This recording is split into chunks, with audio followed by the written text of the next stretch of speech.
Next numerical is pre-electrolytic cells A, B and C containing solution of ZnSO4, AgNO3 and CuSO4 respectively are connected in series। ठीक है, इनको हमने series में connect किया है। इसका मतलब ये जो न्यूमेरिकल है, ये न्यूमेरिकल हमारा फैराडे सेकेंड लॉ से रिलेटेड है। Okay, a steady current of 1.5 ampere was pass through them until 1.45 gram of Ag deposited at the cathode of the cell B।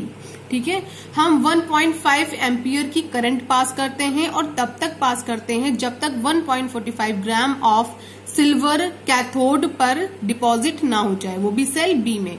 How long did the current flow. ठीक है, तो हम कितनी देर तक current flow करेंगे, तो पहला क्वेश्चन यहाँ पे राइज हो गया है टाइम का। ठीक है, कितने टाइम तक, लॉन्ग का मतलब क्या, कितने टाइम तक। What mass of Cu and Zn was deposit in the concern cell.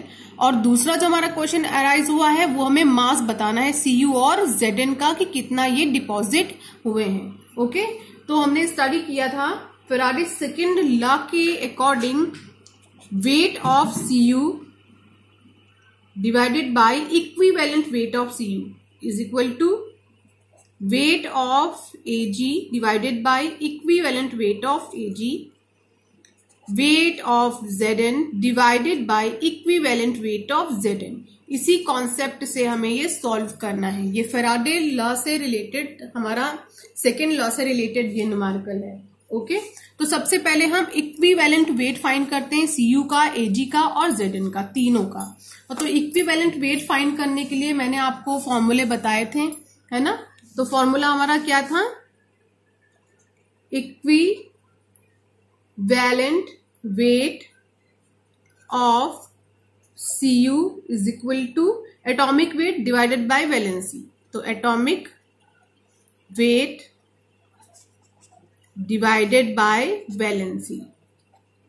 तो देखिए एटॉमिक वेट हमारा Cu का दिया हुआ है, तो ECU हमारा क्या निकलेगा, Cu का कहाँ दे रखा है 63.5, वैलेंसी कितनी होगी Cu की 2। जब हम इसे डिवाइड करेंगे तो हमें आंसर मिलेगा 31.75। अब हम सेम फॉर्मूले पे पुट करके निकालते हैं। Ag के केस में equivalent weight of Ag 108 divided by 1 is equal to 108। हम इक्विवेलेंट वेट फाइंड कर लेते हैं Zn का, तो Zn का 65.4 डिवाइडेड बाय 2। देखिए सबके वेट दे रखे हैं। ठीक है, तो हमारा यहाँ पर आंसर मिलेगा 32.5। ओके, तो इक्विवेलेंट वेट तो हमें पता चल गए हैं। ECU, EAG, EZN हमें पता है। WAG ये देखिए हमें न्यूमेरिकल में गिवन है। ठीक है, अब हमें कुछ नहीं करना है।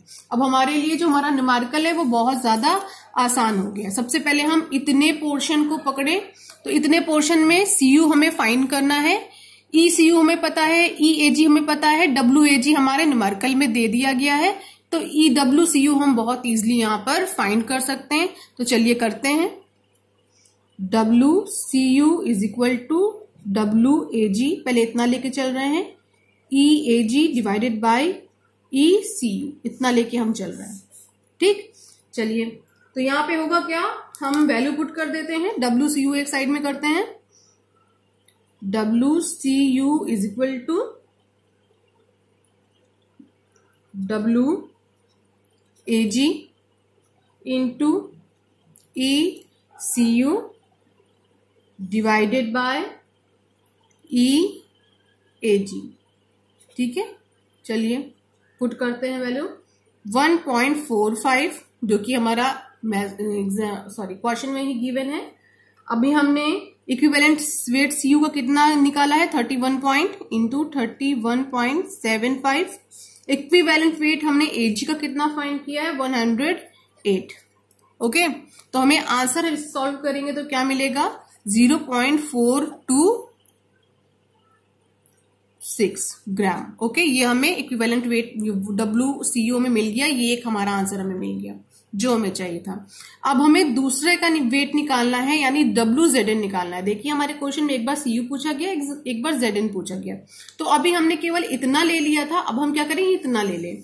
अब इतना हम क्यों लेंगे, क्योंकि हमें WAG हमारे न्यूमेरिकल में गिवन है, EAG देखिए हमने यहाँ पे फाइंड कर लिया है, EZN हमने यहाँ पे फाइंड कर लिया है, तो WZN हम बहुत आसानी से फाइंड कर लेंगे। ठीक है, तो जो दूसरा केस हमारा बन रहा है WAG EAG is equal to WZN, और ये क्या है EZN का केस बन रहा है। ठीक है, एक ये केस बन रहा है।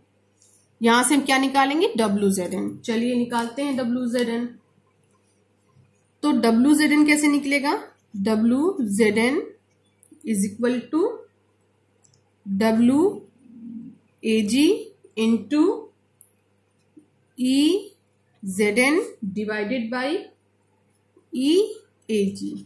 चलिए वैल्यू पुट करते हैं, तो 1.45 into 32.5 divided by 108 is equal to 0.436 gram. ये हमारा एक आंसर हो गया। ठीक है, तो दो हमने आंसर यहाँ पे फाइंड कर लिए हैं। हमने मास फाइंड कर लिया है Cu का और मास फाइंड कर लिया है हमने Zn का। अब हमें क्या फाइंड करना है, how long did the current flow, यानी कितने टाइम तक करंट फ्लो किया है, ये भी हमें फाइंड करना है।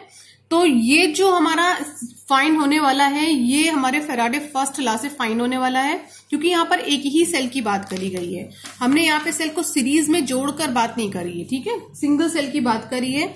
तो हमारे पास सेकेंड पार्ट के लिए फॉर्मूला क्या होता है, M is equal to ZIT।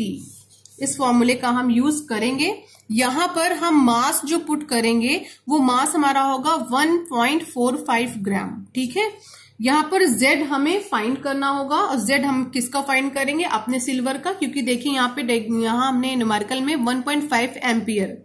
ठीक है, यानी I हमारा कितना है 1.5 है। We pass through them until 1.5 gram of Ag deposited. तो यहाँ पे बात किसके डिपोजिशन की हुई है, सिल्वर के डिपोजिशन की हुई है, इसलिए हम सारी वैल्यूज किसकी पुट करेंगे, सिल्वर की पुट करेंगे। तो इक्विवेलेंट वेट भी हम किसका पुट करेंगे, सिल्वर का पुट करेंगे। ठीक है, तो हमारे पास इस फॉर्मूले के अकॉर्डिंग 1.45 मास हमारा गिवन है, हम पुट कर रहे हैं, is equal to 108। Z find करना है तो मैं डायरेक्ट लग रही हूं 108,96500। I हमारे पास कितना है 1.5 एम्पियर इंटू T हमें यहाँ पे क्या करना है, फाइंड करना है। चलिए हम इसे फाइंड करते हैं यहाँ साइड में। चलिए देखिए T इज इक्वल टू हमारा क्या आने वाला है 1.45 इंटू 96500 डिवाइडेड बाय 108 इंटू 1.5। जो हम इसे सॉल्व करेंगे तो हमें मिलेगा 863.7 सेकेंड। ओके, ये हमारा आंसर किस में आया, सेकेंड में। हमें इसे अगर मिनट में चेंज करना होगा तो हम क्या करेंगे 863.7 डिवाइडेड बाय 60। ओके, तो ये किस में कन्वर्ट हो जाएगा, मिनट में कन्वर्ट हो जाएगा। हमारा आंसर होगा 14 पॉइंट कुछ समथिंग लाइक 39 मिनट। ओके, ये हमारा आंसर आ जाएगा। तो एक आंसर हमारा ये होगा, एक आंसर हमारा ये होगा, और एक आंसर हमारा ये होगा। इस तरह देखिए तीनों क्वेश्चन के हमें आंसर यहाँ पे मिल गए हैं। मास ऑफ Cu मिल जाएगा और Zn मिल जाएगा, और how long did the current flow. ठीक है, तो कितने टाइम तक हमने करंट फ्लो किया है कि इतना 1.45 ग्राम ऑफ Ag डिपॉजिट हो जाए, ये भी हमें मिल जाएगा। Okay students.